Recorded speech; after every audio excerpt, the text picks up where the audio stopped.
hello लोगोफोर नोंथांनि चेनेला जुदि दाबो मनेटाइज जायाखै अब्ला बे 2026 नि गेजेरावनो मनेटाइज खालामना लानाया जोबोद मोजां मानोना फैगौ जानुवारि 2027 निफ्राय क्राइटेरिया सोलायबाय लोगोफोर जेरावनोखि जों दा 1000 साबस्क्राइबार 1k साबस्क्राइबार आरो 4000 आवार्स टाइम कमप्लिट खालामनांगौमोन नङा होमबा फुल मनेटाइज जानो थाखाय नाथाय बियो बे बोसोरावल 2026 आरो नेक्स्ट 2027 आव नोंथाङा बेखौ मा खालामनांगोन 4000 पे लानानै 8000 वाच टाइम नोंथाङा गेन खालामनांगोन माने कमप्लिट खालामनांगोन अब्लासो नोंथांनि चेनेला मनेटाइज जागोन माने 4000 प्लस 4000 डाबल जाहैबाय दै 2027 निफ्राय बेनिखायनो लोगोफोर नोंथांनि चेनेला गोबाव समनिफ्रायनो क्रिएट खालामना दोनखानाय माखासे सेटिंसफोरखौ खालामना दोनखादों नाथाय दाबो मनेटाइज जायाखै मानि थाखाय जायाखै बेखौ नोंथाङा एसे नोजोर होनांगोन मानो होनोब्ला जोङो फार्स्ट क्रिएट खालामनाय समाव मा अप्टिमाइज खालामदोंमोन बियो फैयै गेजेर गेजेर बियो बाय डिफल्ट बे अप्टिमाइजआ सोलाय सोल' जायो बबेबा सेटिंआ अफबो जानानै थायो स' दिनैनि भिडिअ'आव आं नोंथांमोननो बेखौनो रिसेट खालामना खिन्थागोन जे नोंथांनि इउटिउबाव मा अप्टिमाइज खालामनाय समाव माखौ अन खालामदोंमोन बा खालामनानै लायाखै खोमा माखासे सेटिंसआव बे सेटिंसनि मेन पइन्टखौ सेटिंसखौ आं नोंथांमोननो अन खालामना खिन्थागोन बोरै खालामनांगौ बे भिडिअ'खौ फार्स्टनिफ्राय लानानै जोबजासिम नायलांनांगोन अब्ला नोंथाङा मिन्थिगोन नोंथांनि चेनेलखौ नोंथांनि भिडिअ'सखौ इउटिउबआ मानो थाखाय रेंक खालामाखै मानो थाखाय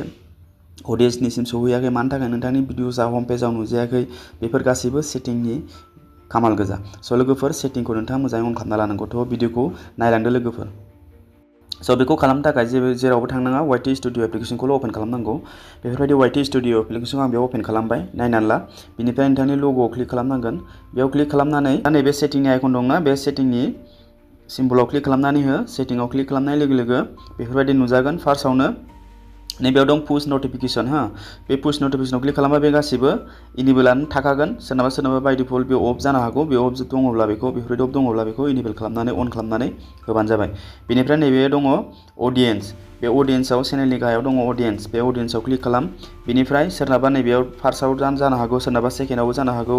सोरनाबा नैबे थार्डआवबो जानो हागौ दा बेखौ बबेयाव खालामगोन नैबेयाव दङ yes I mostly upload content that's made for children बेयाव दङब्ला नोंथाङा बेखौ नैबे बयनिख्रुइ गाहायाव दोननांगोन गेजेराव दङब्लाबो बेखौ बयनिख्रुइ गाहायाव दं आइ वान्ट टु रिभिउ दिस सेटिं फर एभ्रि भिडिअ बेयाव नोंथाङा खालामना लानांगोन सोरनाबा नैबे गेजेरावबो थानो हागौ बे गेजेराव थायोब्लाबो बेखौ बे गाहायावनो दोन बयनिख्रुइ गाहायाव बेखौ अन खालामनानै दोन बे टिकखौ नैबेयाव गोजौआव दोनोब्ला अनलि चिल्ड्रेननि थाखायल' बेयो भिडिअआ चिल्ड्रेनावल' सौहैगोन उन्दै गथ'फोरनावल' सौहैगोन बेनिफ्राय नैबे गेजेराव दोनोब्ला बे भिडिअआ अनलि 18 बोसोरनि गोजौनि बैसोनि मानसिफोरनावल' थांगोन चिल्ड्रेन उन्दैफोरनाव थांनाय नङा मानो होनबा जोंना दा टेक्निकेल चेनेल बे उन्दै गिदिर खुनु खोथा गैया गासिबो बयबो बे चेनेलखौ बे भिडिअखौ नायनो हायो स' नोंथांनाबो कमेडिबाबो उन्दै गिदिर खुनु खोथा गैया ब्लगबाबो उन्दै गिदिर खुनु खोथा गैया बेनिखायनो मोन्नैबो एजखौ प्लास खालामनानै नैबे गाहायाव होनानै दोन अब्ला मा खालामगोन नोंथांनि भिडिअआ उन्दैफोरनावबो सौहैगोन आरो गेदेरफोरनावबो सौहैगोन अब्ला नोंथांनि मोनसे भिडिअआवनो जुदि उन्दै गेदेर नायोब्ला नोंथांनि वाच टाइमा बारायनो हागौ जेरै हमनानै ला नोंथांनि भिडिअआ 5 मिनिटनि अब्ला मोनसे 1 मिनिट नायोब्लाबो उन्दैफ्रा आरोबा गेदेरफ्राबो 2 मिनिट 3 मिनिट नायोब्लाबो बे भिडिअनिफ्राय मोनफ्रोमबो भिडिअनि बेफोरबायदि नायोबा वाच टाइमा थाबैनो कमप्लिट जाहैगोन स' बेखौ आइ वान्ट टु रिभिउ दिस सेटिंआव गाहायाव क्लिक खालामनांगोन बेनिफ्राय बेक फैनानै नैबे नोंथांनि चेनेलनि नामनि साइडआव थिरनि आइकन दंना पेन्सिलनि आइकन बेयाव नोंथाङा क्लिक खालामनांगोन बेयाव क्लिक खालामनानै नैबेयाव दङ दा गाहायाव हम टेब बयनिख्रुइ गाहायाव नैबेयाव दङ हम टेब बे हम टेबाव नोंथाङा खनसे क्लिक खालामनानै हो बेयाव अन थाखागोन बेयो अन थाखागोन बाट नोंथाङा मा खालामनांगोन नैबे मर सेटिंआव गाहायाव क्लिक खालामनांगोन बेफोर मोननैखौबो अननानै दोन ओमफ्राय नैबे मर सेटिंआव क्लिक खालामनांगोन दा बे मर सेटिंआव क्लिक खालामोब्ला नैबेयो बबेबा अफ जानानै थानो हागौ बेफोरबायदि अफ जानानै थानो हागौ जुदि बेफोरबायदि अफ जानानै दङ अब्ला बेखौ नोंथाङा अन खालामनानै होनांगोन अन खालामना होनानै नैबे गाहायाव दङ मोनसे अल कन्टेन्ट रिकमेन्डेड बेखौ अलाव दोन नैबे गाहायाव दोननाङा गाहायाव रिसेन्ट कन्टेन्ट अनलि बे माने 12 मान्थस बिफरनिखौल' खालामगोन बियो बिनि उननिखौ खालामा नैबेयाव दोनोब्ला पुरुना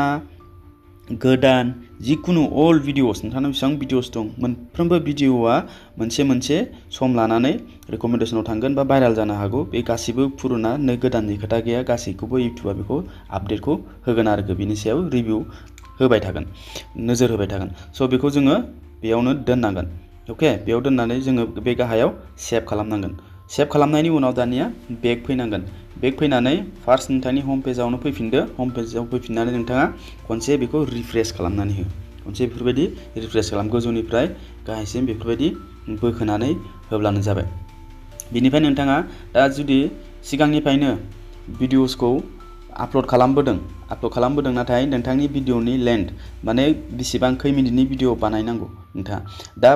नोंथांनि चेनेला मनेटाइज जायाखैब्ला नोंथाङा फार्स्टआव 3 मिनिटनिफ्राय लानानै 5 मिनिट बारा 8 मिनिट आरो बेसिम नोंथाङा भिडिअखौ बानाय बिनिफ्राय गोजौ नोंथाङा भिडिअखौ बानायनाङा स' नोंथांनो थाब वाच टाइम नांगौब्ला नोंथाङा बे सेटिंखौ खालामनानै लाब्लानो जाबाय आदारवाइज नोंथाङा बेखौ जुदि बे बोसोरावनो मनेटाइज खालामनानै नोंथाङा नाजानानै नोंथाङा मनेटाइज खालामनो हायाब्ला नेक्स्ट बोसोराव खिन्थाखाबाय 8000 नोंथाङा वाच टाइम गेन खालामनांगोन स' बे मेन सेटिंखौ नोंथाङा खालामनानै लाब्लानो जाबाय लानायनि उनाव नोंथाङा भिडिअखौ